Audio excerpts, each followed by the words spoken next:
Mr. Chairman, Ranking Member Jordan, I deeply appreciate the opportunity to speak on this critical issue.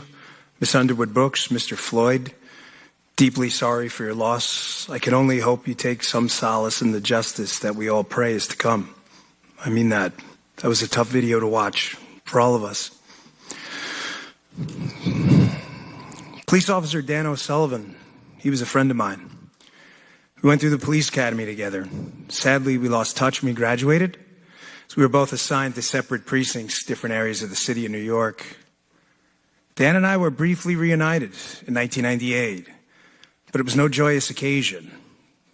I was reunited with Dan in a hospital in Queens, where he was hospitalized with devastating injuries after pulling over, off duty, to assist a driver in a critical emergency situation. He was hurt badly. Dan was the very essence of a public servant. Dan always put himself last while putting his commitment to the safety and security of the public he pledged to serve always first. That was the Dan I knew. During my employment with both the NYPD and the United States Secret Service, I had the honor and profound privilege of working with agents and police officers who had committed themselves to a higher cause. Just like Dan, I met so many of these committed public servants that sadly I can't even recall all their names anymore. These are good men and women. Yes, as with any profession, there are officers, no question, who aren't suited for the job. Some cause trouble, sometimes worse. We've seen that. But in my experience, this is rare and becoming rare. The special agents I work with and remain friends with to this day in the Secret Service joined members of the NYPD and New York City Fire Department on that tragic day of September 11, 2001. You know what they did? They sprinted into those burning buildings and personally escorted people out. As we all know, those buildings collapsed, taking many of those brave NYPD and FDNY souls with them.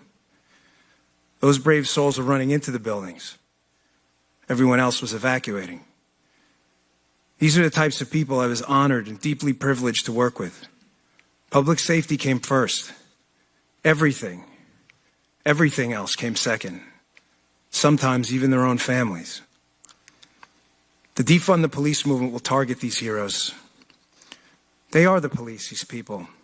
It's not some amorphous mass that will be affected. It's real heroes in real time, right now.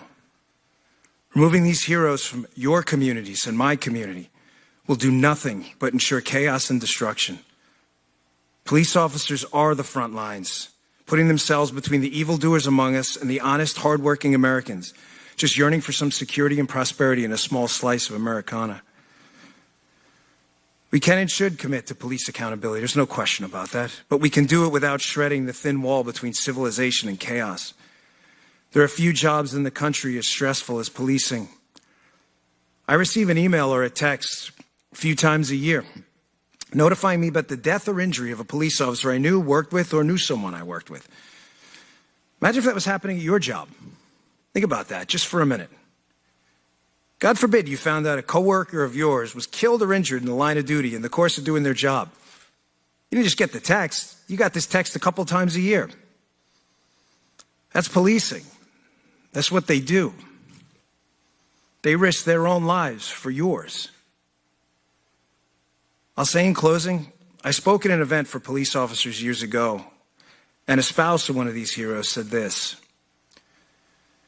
She said, "The most wonderful sound in the world for the spouse of a police officer is the sound of Velcro at night." Maybe saying, why Velcro? Because it's how a police officer's body armor is secured to their bodies.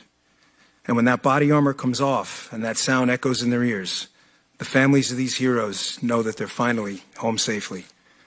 I ask you, please, with the greatest of respect and humility, please stop this defund the police abomination before someone gets hurt. Thank you for your time.